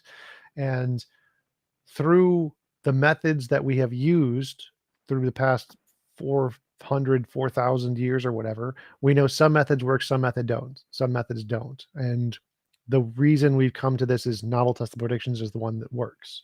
That's science. So, like, the whole origin of the method of science is the reason why we think science works. But we need some way to tell, because there's different classes of things we experience. We accept that, like unicorns and TVs are separate. And so we need some way to differentiate the classes of things we're experiencing. Science works to do that. And so if you have a different method, that would be great. I don't think there is a different method that works well. And once we have this method that we know that works accurately to differentiate kinds of things, we can use that to learn, like, oh, this is a fallacy, this is a bias, this doesn't work, this method fails.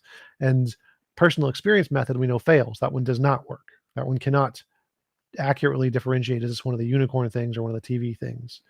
Whereas science can do that. That's why it's important here, is because if there's one method that can accurately differentiate between the two and one method that cannot accurately differentiate between the two, then we shouldn't trust the one that doesn't work. And which leads back to the argument of why we don't trust personal experience, why we do trust science. I think, I don't know, maybe I don't understand you, but from what I'm hearing you're arguing for a particular method, but you're using all the time another method, the method of I have thoughts, I believe, I'm conscious. That's not a scientific method, isn't it? To I exist, I think, therefore I am. That's something else, right? What? I'm not following. Like, I think therefore I am. That's not science, correct? That is not the scientific method. The scientific method is how you differentiate different kinds of experience. Sure.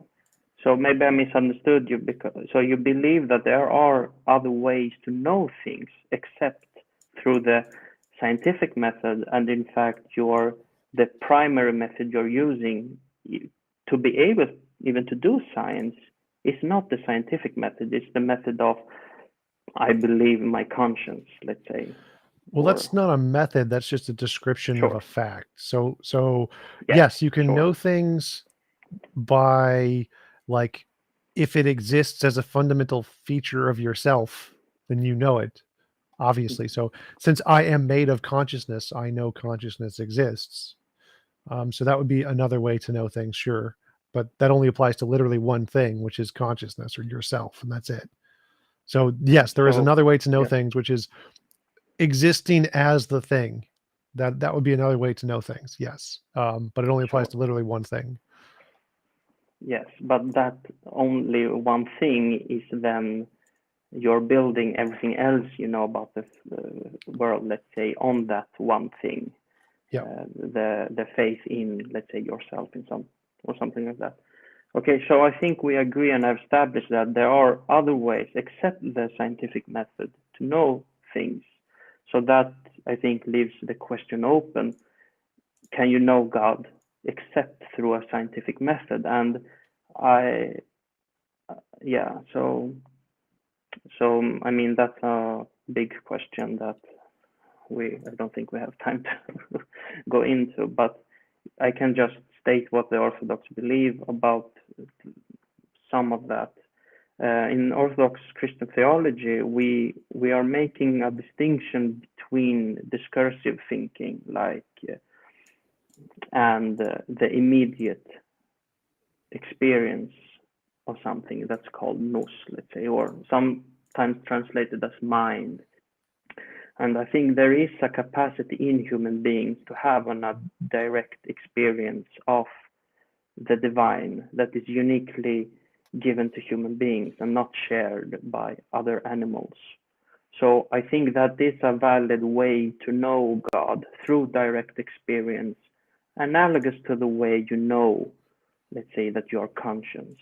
Or maybe another way to say this that is perhaps easier for your audience to understand what I mean is, let's say, how do you know that there exist moral truths? I think also there you have a field, let's say, that falls outside the typical scientific, in a strict way, methodology. So, yeah.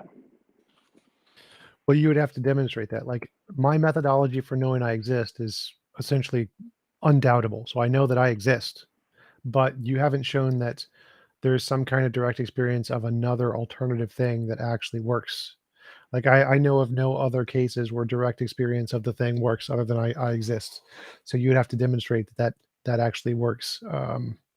Like, I can demonstrate it in my case. I exist because I have direct experience. Like, I can't to have direct experience and not exist. That's a logical contradiction, but there's no logical contradiction with having an experience of a different thing and it not existing. We see that all the time. So this idea that you have a direct experience of some alternative thing is exactly like the unicorn or the TV. Like, we don't know if it's real or not, but having a direct experience of myself is not like the unicorn or the TV. It's a third kind of thing because it can't be doubted in that context. So you would need to show how your direct experience of God in that context would somehow be better than the unicorn. I'm not competing, let's say, methods, but I think there are more ways than just one to establish something is true. And you would need, like, there could there be infinitely, but you'd have to demonstrate them. You would have to provide that there's a different method. I can justify my method for I exist and science. You would need to justify whichever method you think is an alternative. Okay. So let me give you an example. Let's say the laws of logic. Do you think that it falls into self-evident in the sense that it's in me, or do you think it's scientific evidence, or do Yeah, you it's in think you. it's a third thing? It's in you. It's a language that you use to describe your experience. So it's in you. So you don't think it's you don't think it's, let's say, objective? Well, like, logic doesn't exist objectively. No, it's a language, like English, to describe stuff. Like, stuff exists in a nature objectively. Like, I think therefore I am is logical. So it's in you, just like I think therefore I am. So I'm trying to follow you. So if humans didn't exist and there was no one to say that 1 and plus 1 is 2, is that then, is it false to say that 1 plus 1 is true, 2? So truth is a property of sentences. Sentences are things made up by minds, and for a sentence to be true or false, either it corresponds to reality or it does not correspond to reality. So for the sentence 1 plus 1 equals 2, you need a mind to imagine the sentence, and then the sentence to be true means it corresponds to reality, but the sentence doesn't exist. The sentence, like truth, like if you ask, is a table true? Like, that doesn't make any sense. Does the table exist? Like, that sentence makes sense because it corresponds to exact reality. So sentences don't like exist in and of themselves. They are describing something in reality that exists. Okay, so I think that I don't agree with that truth is only the, maybe you Property of didn't mean that. sentences. Yeah, I think that truth can be, especially if you're going into a Christian direction or a, say, ancient philosophy, they think of truth as more like, or the ancient philosophers, as I have understood them, more like something that lasts, let's say. So if you say, like, is this true, what I have said? Is it true that I have a table in front of me? You say, yes, it's true. But something can be, let's say, true in the sense that it's true, it's everlasting, it can't go out of existence, so it's also true. I think so. You can, in a sense, say that the table is true, but maybe in the usual way we are thinking about truth, it feels strange to say that, but it's true in the sense it does actually exist. What did you else say? I forgot. Did you make another point? I don't think so. I don't know. I was just answering your question there about truth. I think that's all I said. I don't remember my question either. So, but sure, okay. So since I don't remember what I asked you. Well, I was asking you that. Yeah, is there another logic. method? Yeah. Okay. So, okay. So, if then there is no mind, a human mind, let's say, that can say 1 + 1 is 2. The fact that 1 + 1 is 2, not the sentence, the fact.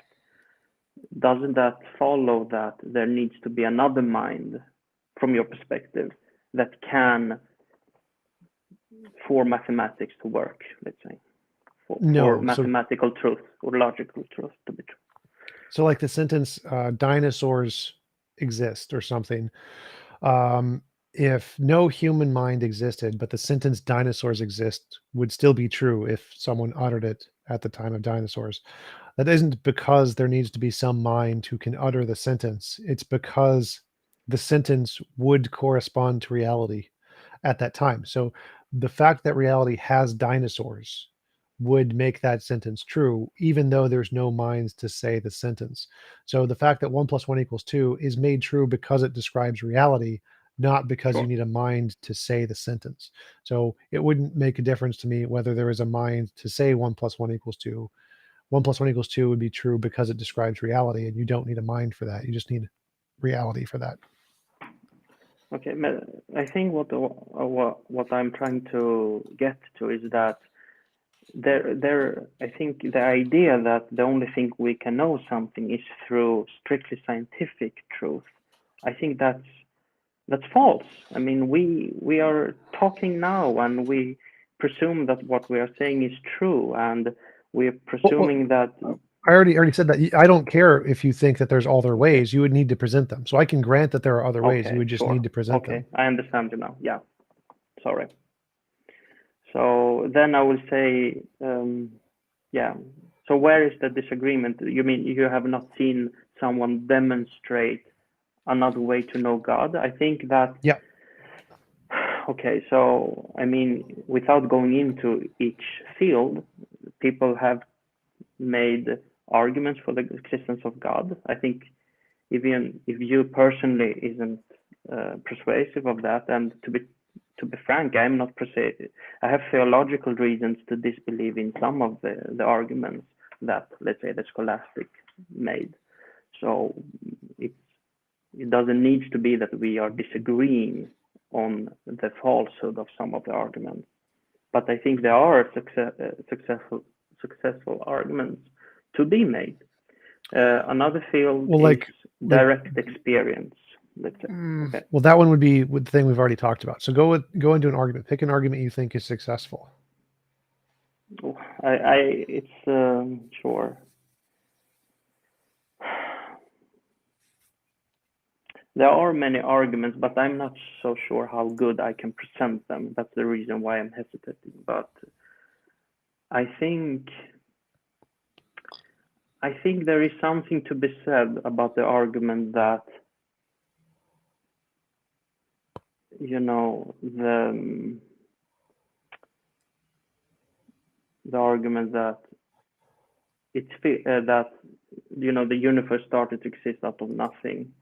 So that points to a creator. I think even if you, as an atheist, maybe can come up with alternative explanations, I think the most fitting explanation, and what is, let's say, fitting in the rest of our other religious experiences in a broad sense. Yeah, I don't know. So let's say that argument, that because, you know, the word came out of nothing, that seems to point to something immaterial as its cause.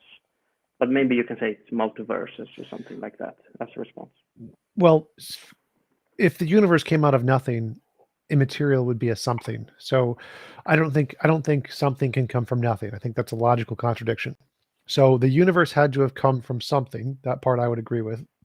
But there's no reason to think it's immaterial. There's just no logical connection between the universe exists or came to exist, therefore it came from an immaterial thing. Like, that doesn't follow. And so if we're saying the origin of the universe is somehow evidence of something, what's the best explanation for the origin of the universe? Well, the best explanation would be quantum fields, the things that we have evidence for in physics. There's no evidence to conclude that it's a mind, that it's a non-physical object, that it's non-space. Well, space and time, it can be outside of space and time, but that's, again, no reason to think it's a god. So there's absolutely nothing, as far as I can tell, that in any way indicates that the origin of the universe came from a god of any kind of description, as opposed to something in physics. Like, all the evidence seems to say the things in physics are the best explanation of the origin of the universe, not a god. So even if you think that there is, let's say, a dot in the beginning that have existed eternally, all the masses or energy that exists today, right, can't fit, let's say, into that dot. So even if you believe that some part of the universe existed eternally, but you still have to say how something can come out of nothing in the long run. Well, I don't think anything came out of nothing ever. So you like, think either there was like a god. Eternal? Yes, well, like, God isn't nothing. God is a something. So if the universe came from God, it's still not nothing. So the options are: was there a God before the universe, or was there some other physics something before the universe? And it seems more reasonable to say that there was a physics something before the universe, not a God. It doesn't seem like there's any rationality to conclude there was a God prior to the universe. That just seems to be like an anthropocentric fallacy. Okay, I think to be more precise in the language, I don't believe that the universe came out of God. That will make the universe Right, God, right. I wasn't being eternal, literal. I was just saying that okay, sure. something Just prior to the clarify, universe made the universe. Yeah, if we can speak about prior to the universe, but I think from time, space. But my understanding of physics, and I'm no way an expert, is that the universe had a beginning, but there is a point in the history of the Big Bang, let's say, the evolution of the universe. We can't go, at least for now, more back. So we can't see, let's say, the first millisecond of the event. But scientists, from what I have heard, are talking about the beginning of the universe. So maybe you can explain, if I have what you think about that. Do you disagree with them, or? Well, they are discussing the beginning of our universe, not the beginning of all physical stuff. So when they say the beginning of our universe, they all of the modern versions of physics think that there's something prior to our universe. String theory, multiverse, quantum fields, quantum particle. None of them think that our universe is it, and there's nothing else, or very few of them. The consensus of physics is that there is more before our universe, but our universe began to exist. Okay, I think that we are almost entering into the field of I mean, there are theories I know that predict, let's say, a multiverse, that they change, let's say, the constants or something like that, enable to be able to produce a universe. But I don't think that it seems very hypothetical at that point. The only universe we do know about is our universe. The point here is that when physicists say the universe began to exist, they mean ours. They don't mean all natural stuff. That's not a conclusion of physics. But they don't know about any other natural stuff. Right. They don't know. The question, we don't know about a God. We don't know about other natural stuff. We don't know about whatever created the universe. We don't know. But the question is which is the better explanation? And in physics, when they say the universe began to exist, they mean that the better explanation is a different other physical thing that created our universe. That seems to be like the better explanation than a God did it. So I agree, we don't know of what created the universe, but which is the better explanation? A prior physical thing that's a combination of principles, particles, and laws in physics, or a God. Yeah, I don't believe it's a more plausible explanation, since both physics, space, and time is created at the moment of the creation of the universe, the Big Bang. So yeah, but I don't want to speak about things that I have not studied systematically. But Well, that's the I agree. So impression I agree with the beginning of space-time. Most physicists agree that space and time are emergent, so they come from other physical things. So I agree that space and time began to exist at the Big Bang, but still there's other physical stuff before that. I mean, that's an hypothesis that maybe there was a prior universe, or there's some kind of cycle or something, but the exceeding expansion of the universe and its acceleration, I think it points to something else, right? That there were no universe, let's say, prior to our universe. Wait, why would that? So nothing in physics seems to indicate, like, even if there was no universe prior, that still wouldn't indicate a God. But why do you think that because space and time had a beginning, therefore it couldn't have begun by an unknown physical thing that we don't know about yet? Why would it need to be a God? I have not made the argument it must be a God, because I don't think this kind of Right. argument. So why would it be more Yeah. likely that it would be a God than an unknown physical thing? I mean, there are many different ways to address that, but if we go back to what you have said previously in the discussion, that when we make predictions, the person, let's say, or the theory that can make predictions and we see that they are true, it gives some kind of evidence of the theory itself. I think the framework of this discussion is, did God create the universe, or has it existed forever? So let's say the theist won this debate, let's say, if you agree with that terminology. And then aftermath, people like, no, but it could be an invisible unicorn, or maybe there was a million kinds of universes that no one can detect anyway, that created our universe. And sure, but given the context of our discussion and given the two different predictions, let's say a prediction that atheists made or a prediction Christians were making, it seems like the Christian has, given what you have said earlier, that they made the prediction and it came true. So it seems like they are, at least for this argument, right about Which prediction? That the universe had a beginning. Well, again, in physics, all that means is a part of stuff began to exist. So, like, if you said the world had a beginning and didn't exist forever, like, yeah, we would agree with that. It's kind of the exact same thing here. So when they say the universe began to exist, it's no different from saying the world began to exist or the continent of America began to exist. It's just another thing in the universe that had change over time. That's not a prediction made by theism, or like I don't know of any models that actually predict that literally nothing has changed ever. That, like, pretty much everything that we know about has come from some prior existing thing. So there wasn't like a difference in prediction there, other than like the scientists who said there was like a steady state universe, like that. That was a different prediction. Sure, David but Hume, I think, made that argument, if I'm right. He's one Or of them maybe too. I'm wrong. But scientists have always been predicting both. Like, there's not like science predicted only one. Like, they've predicted both. There wasn't a. I think, I think there was some kind of opposition when the theory of Big Bang was starting to emerge. So I'm talking about even before that. Even before that, scientists predicted both. So can you give an example? I am not aware of that. Yeah. So scientist. scientists predicted like an eternal past to the universe, and that our segment of the universe was a part of like a cyclic universe. A cyclic universe was a hypothetical. And so in that place, the universe had a beginning, and then like the big crunch, where it went up and down and up and down. That would be an example. Or that our universe was created by a different universe, which was created by a different universe, et cetera, et cetera.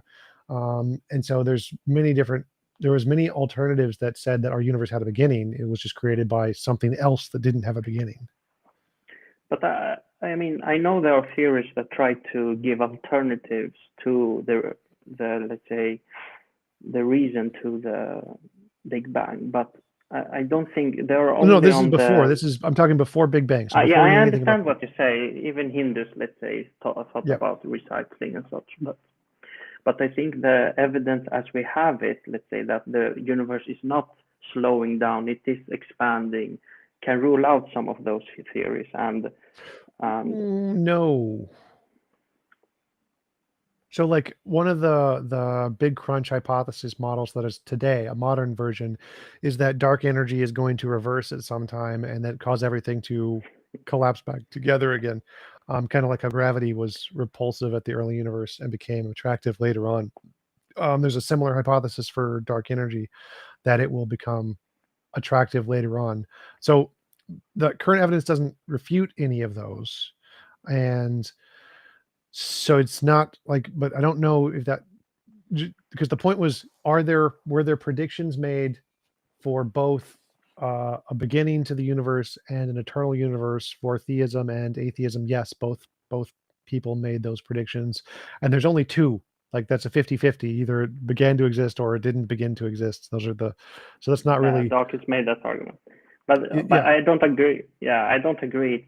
You can say frame it like that, because if the one prediction is so contra-intuitive that something came out of nothing, that I mean, it's like saying, there are only two possibilities, that there is a dinosaur in New York or there isn't. Well, most people say there isn't because it's the more logical. So the Christian made something, the argument for the existence of, or the beginning of the universe out of nothing, which the Christians made, or also the Well, no, Jews. again, the Christians don't say it came out of nothing. They say it came out of God. So this is, I think, where the confusion is. No. No, It no, came no. up. God.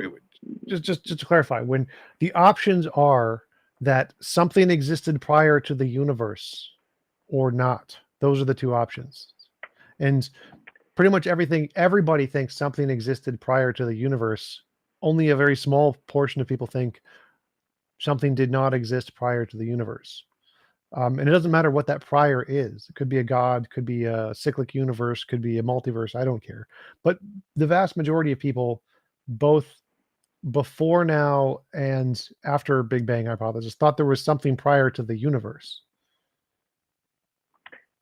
As I said before, I don't think the terminology, we can speak of God before or after, or but anyway, I understand what you're saying, so that's the most important point here.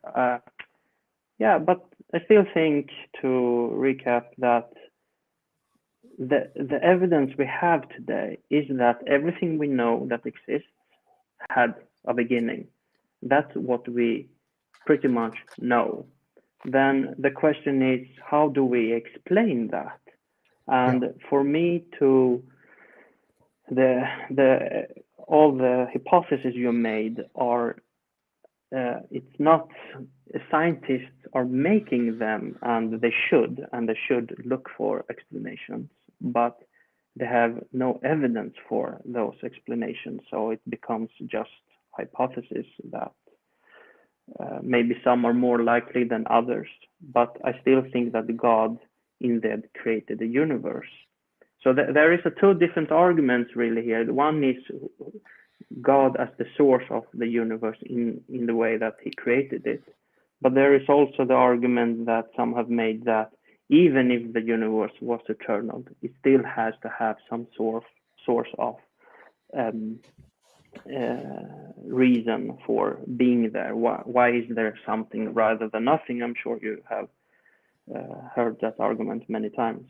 But yeah, as I said, I'm not an expert in a way so that I can elaborate on that. And I'm not sure everything people say about those arguments are successful. I have a religious reason to doubt this methodology of studying some things and then come to the conclusion that therefore God. I'm a bit hesitant about that methodology myself. So I have not my thoughts about this are not totally, let's say, yeah, I need to think more about this and able to give more logical presentation. Yeah, I would just say that from my perspective, I don't think that would count as evidence, because it's like saying a pineapple created the universe or something. Like, all of our examples of pineapples only exist as a product of evolution, and so to say that a pineapple existed prior to the universe and created it is incoherent. And it's far more plausible to say that quantum fields did it, or that something in physics did it, because those actually have a basis in reality as potentially existing before the universe, whereas pineapples have no potential basis of existing before the universe. And the same thing would apply to minds or consciousness. And so I think that it's always going to be a better explanation that physics stuff did it than a god did it, because I don't think a god would ever be a plausible explanation here. It'd be like a pineapple. It'd be like saying here's a mind thing can exist prior to space-time, which just doesn't make sense. I mean, it's funny that you mentioned the pineapple, because from my perspective, it's closer to your argument than to mine argument. And you say, well, how's that? Because you're still talking about created things that gave rise to the beginning of the universe. So the pineapple as a created thing is closer to that explanation than to the uncreated cause, which would be the will of God. So my argument here is that things we already have a basis exist, like positing a new ontology, like things that can't be or haven't been created. There's no basis for that other than our imagination. There's no empirical evidence or something of things that haven't been created. And so if we're using the kinds of evidence that we can show are not purely imaginary, we know pineapples are like a thing that's of the history of stuff. There's like physics, chemistry, biology, pineapples. Pineapples come way, way after the physics. So the physics, if we're saying what caused the physics, is going to have to, it can't be a pineapple, because pineapples come after the physics. Same with minds. Minds are like pineapples. Making up this new category of stuff that hasn't been created. Like, I could say that there's a magical pineapple that hasn't been created yet, and assert it's this new class of thing that can go before physics, but it's just incoherent, because again, all pineapples we know of, none of them have that property of being uncreated. All minds we know of, none of them have that property of being uncreated. And so to say that there is this new class of mind that is uncreated with no evidence of this uncreated class even existing is implausible, for the exact same reason of claiming there's an uncreated pineapple before the universe. The better explanation here would be is there's something that we can learn about through physics that predates the physics, and asserting that it's a pineapple or a mind and that has this new property we have no evidence of doesn't seem to make sense, and is a bad explanation compared to like using physics. Sure. Okay. Yeah, I think that I still think that the evidence we actually have is that everything we know had a beginning. So there can't be physics before physics, or if you want to say that, let's say, like the Earth is a part of a bigger context, in the same way our universe is a part of a bigger context, then sure, I mean, you're free to make arguments like that, but there are no evidence of that. And that's my point, that if we are just sticking with what we have actually found, that's that everything we know, including even time and space, had a beginning. So, and another thing I react to is that you say everything we know, but that's the dispute, right? So you're presuming what you're trying to prove. We are disputing if you say that God doesn't exist, but that's also part of the part of the knowledge we as humans have. So I don't, so even if you say that God doesn't exist, at least the experience of God exists, and which needs to be. No, I'm sorry, I misspoke. So what I'm trying to say is that God is also a part of the things we know and can be part of the explanation. And historically, that was the debate. It was between Did God do it?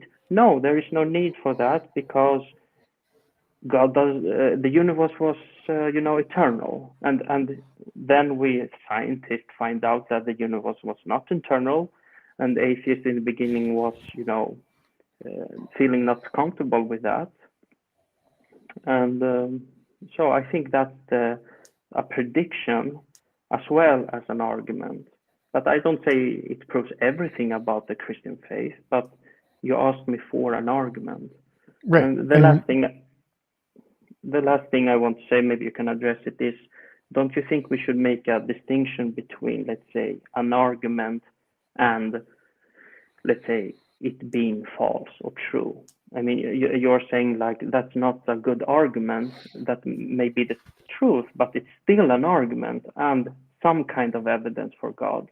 I don't see, if you're denying that, I don't feel that genuine, how do you say, genuine. Well, if an argument is false, it wouldn't be evidence. So the fact that there is an argument, I don't think I don't think you can say there is an argument, therefore it's evidence. I think you'd have to say here's an argument and it's true, therefore it's evidence. But if it's true, it's why do you need the argument?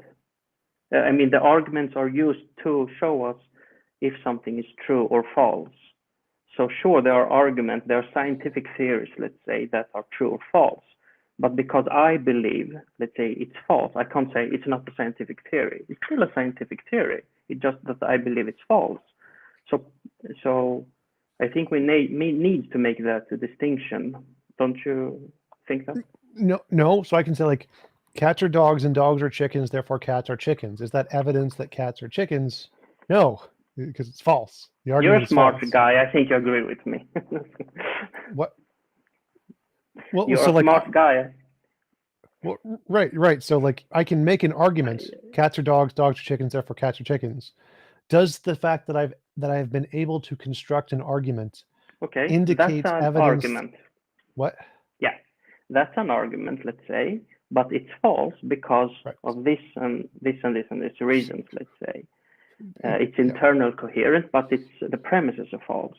Right. But sometimes I hear you say that it's not an argument, or in the beginning you say you couldn't even distinguish bad arguments from good arguments, and that poses a kind of question for me on how truthful you are in your, let's say, search. Because I can acknowledge that some arguments for atheism are better, at least, than others. Of course, it must be the case. Right, but you acknowledge that me making the argument, cats are dogs, therefore dogs are chickens, therefore cats are chickens. Is that evidence that cats are chickens? I would say evidence. No, I don't say it's we know it's false, so I can't say it's evidence, but right. But so like, simply making an argument isn't evidence. Just making arguments isn't evidence. There has to be something more than just you made an argument. Yeah. But do you feel that the argument, everything that begins has a cause, and let's say we give God as the explanation, do you feel it's in the same level as that? Do you think like people are so stupid? Sort of. I'd say like, I think that would be more analogous to a blurg is a flugeblug. A blurg is a flugeblug. Like, is that evidence that a blurg is a flugeblug? Well, those don't mean anything. Like those words are irrelevant. And so the same thing, saying everything that begins to exist has a cause, is equally as incoherent, because it's not whether those words, what they correspond to in the fundamental nature of reality, into physics, is not well defined. So they're like, a blurg is a flugeblug. It's just not coherent. So saying a blurg is a flugeblug would not be evidence that it's true, because they don't necessarily mean anything. And the same thing would apply to all things that begin to exist have a cause, because we don't know that. In fact, the consensus in physics is that that's wrong, that things begin to exist without a cause all the time, that randomness itself is a fundamental force. Citation? Okay. The source. Fundamental attitudes towards physics poll on I forget what it was. I don't know if I have it saved anymore, but It's there's a okay. You poll on can. the fundamental attitudes towards physics, and they do, one of the questions is, what is randomness? Is randomness and there's 4 options. One of them was, is randomness only apparent? And there is some other thing there causing it. And that was a very small percentage. And the majority percentage was, is randomness a fundamental force in physics? And that one got like 50%. And then the other one was, randomness is some essence of something. And that one got also like 30%. So randomness is being like some fundamental essence of physics is the consensus view. Secondly, there's like, brute contingencies, brute facts are possible in philosophy. So things can begin to exist without a cause. That's also possible. And so whether or not this argument is true is contingent on how the fundamental nature of reality works. And if the fundamental nature of reality doesn't correspond to our intuitions about beginning to exist in causes, then no, it wouldn't be evidence of anything. It would just be wrong, just like cats are dogs and dogs are chickens. And so simply the fact that we can form an argument is not evidence until we can actually demonstrate in reality in physics that this argument, the premises in this argument are true. And so simply the ability to form an argument would not be evidence of any kind. Okay, but not all arguments are construed in that way of premises and conclusions. So what I meant is that it feels like, so you say, give me an argument. So person X gives you an argument, and because say the person mentions God, you have a methodology, but God doesn't exist, so that's not an argument. So and that leads you to the conclusion no arguments for God are even better and worse, which explains that why. would just be begging the question. I wouldn't consider that to be a refutation. I'd say that for an argument to be evidence, you have to be able to show that the premises correspond to reality. And so if one of your premises was God exists, then yeah, you'd have to demonstrate that in some way. But you're not allowing God to be an explanation. Sure I am. Like, that's the novel testable predictions thing. I'd say if I believe God exists and I pray to God and God gives me a gold brick and I get a gold brick, that is evidence of God. That would definitely be God doing the gold brick thing. So I'm not totally allowing God as a possibility. Okay, so let's say that. Sorry, I missed your example. Can you repeat that? Yeah, so if I believe God exists, when I pray to him, he will give me a gold brick. I pray to God, a gold brick appears, evidence of God. Okay, so great. Let's work with that. So let's say that actually happened to you. Yeah. Would you consider that proof of God? Evidence. It would be evidence. Let's say evidence, sure. But do you also see that wouldn't be evidence, let's say, for someone else in a strict sense? It would be only personal evidence for you. Okay. Right. So then I have to test it to other people and say, okay, if God exists, you believe in God, you pray to him, and gold brick appears for you. And then if that happens, that would be more evidence. Okay. So great. So you agree then? Do you agree with that a person can know something without, let's say, other persons knowing it? Logically, that's possible, right? I can know that my wife is sleeping in that room, let's say, but sure. There is no. It's something just that I know right now. Sure. Okay. One person can know one thing that other people don't know. Like, I know what I'm imagining and no one else does. Sure. Sure. Exactly. So my point in the beginning, I think you're making my argument, if you want to call it that, from the beginning, was that for Ludovicus, when he had that experience, he was saying, okay, if you exist, let this person read my mind. And the person says, look, I know what you're thinking. I don't want to read your mind, but let me say or do something else. Even if that's not an argument for you, because you don't know the guy. I mean, he could be a charlatan or something else. I understand that, of course. I don't believe everything people tell me, but I just, for him, that is evidence enough for him to be rational in his faith in God. No. So that's the part I would disagree with. So if I saw a gold brick, if I prayed for a gold brick and a gold brick appeared to me, That would not make it rational for me to believe God exists. It would be evidence. But then for me to be rational God exists, I would have to test this evidence to make sure it's not just my imagination. Because it could just be I'm under a really powerful delusion. So I'd say, like, all right, so can I take this gold brick to a bank and trade it in for $1 million? Then use that $1 million to buy a Ferrari? Then like, now we're getting somewhere. So this wasn't just my imagination. I can do stuff with it. And can I do it again on national television? That would be great evidence. Can other people do it? That would be great evidence. You would need some other way other than your personal experience to verify this.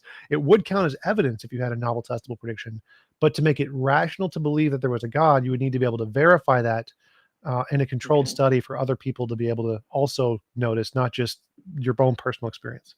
Okay. So if I understood you right, did you say now or admit that there are arguments for God's existence because evidence for people have had that kind of experience? And I mean, it's not only him. I can also tell you another story about me, but I don't want to bore your audience.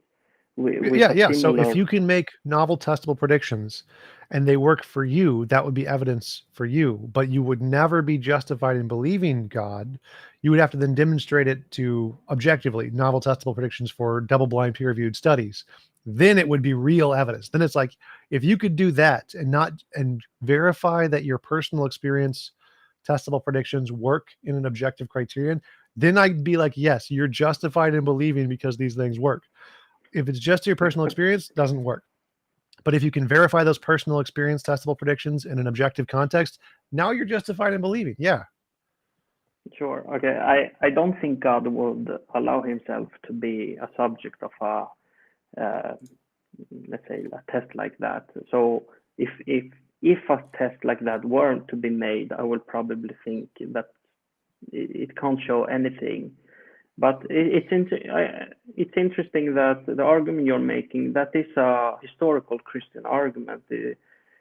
Saint John of Damascus is making exactly this argument against Islam. He's saying that, so-called Prophet Muhammad went to the mountain and said, I spoke with God, so now you need to do this. And he says, where is the prediction category? Is any scripture predicting this man to come? No. Has anyone witnessed this to collaborate with him that have the same kind of experience? Have they seen him do this? No. So but in contrast to the Christian faith, he gives arguments from the scriptures that people had this many had the same kind of experiences, both in group and individually. But in any case, I think that I don't think everyone like you and me are sitting now and having this philosophical religious discussion. For most people, they are not thinking about this kind of stuff. So if you're just a simple person and you have this profound encounter with another godly person that has the rumor of being that, and he's telling you things that he can't know, I think people are justified to believe in God. I don't agree that you have to do a super research or something like that. I mean, we don't do that with anything almost. Very little of the things we know to be true has gone through this kind of process. Like pretty much the vast majority of things we know have gone through that process. So it's the same with history. Like, really?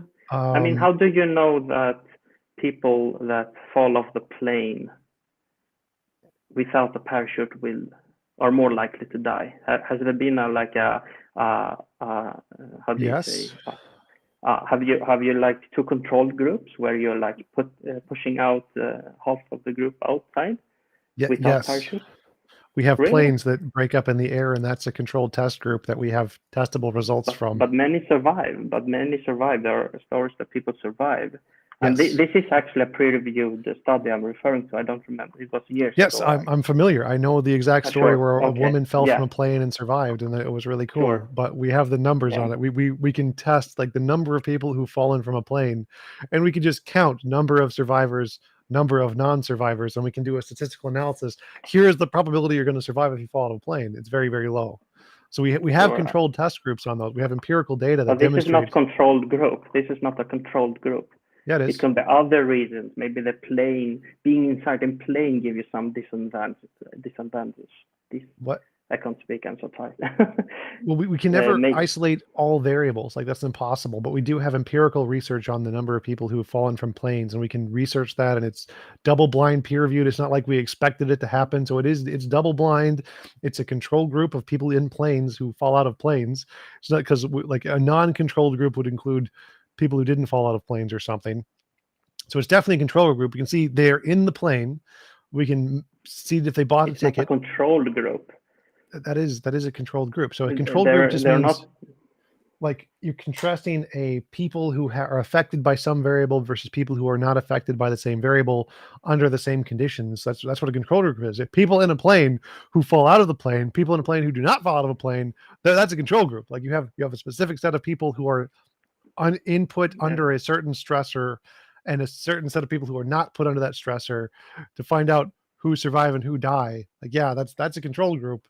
Like reality is a control group. Statistics. I mean that statistically you can say that, but to be able to say it's a control group, there are some parameters that there are some supervising and stuff like that.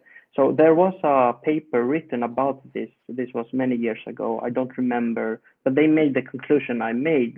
But the point of the paper or the pre-research was to show that we know things, even if no one has survived let's say no one has fallen from a mountain or something, or an airplane. We should be justified, I think, to say that it's more likely that you will be safer with a parachute than with none. But in any case, I'm starting to get tired now. So I think, yeah, I don't know if you want. I'm agreeing with you, of course, but I don't. Strictly speaking, that's not a control group in a strict sense. I think maybe I'm wrong, but well, a control group is a people who are not given the experiment. That's all. Like a control group, you have two groups. You have a control group and an experimental group. The experimental group is the people who undergo the experiment. The control group is people who don't undergo the experiment to test the effects of a placebo. So the control group in a plane would be the planes that didn't, people who didn't jump out of the plane. That would be the control group.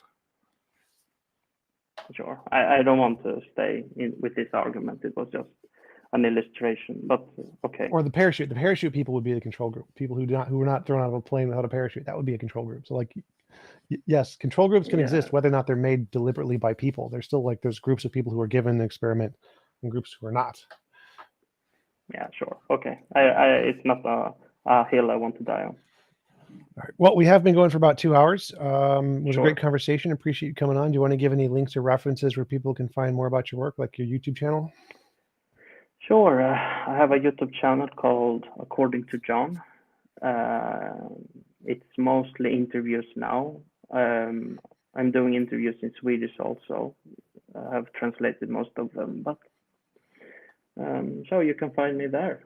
And if you know Swedish, I'm writing also in Swedish on Substack. It's called Enligt Ioannis, if you're interested in that. Otherwise, I thank you, Tom, for the engagement. We disagree, but still it was fun to talk with you. Absolutely. Thanks again for coming on. Really appreciate it. And I hope you have a wonderful rest of your day.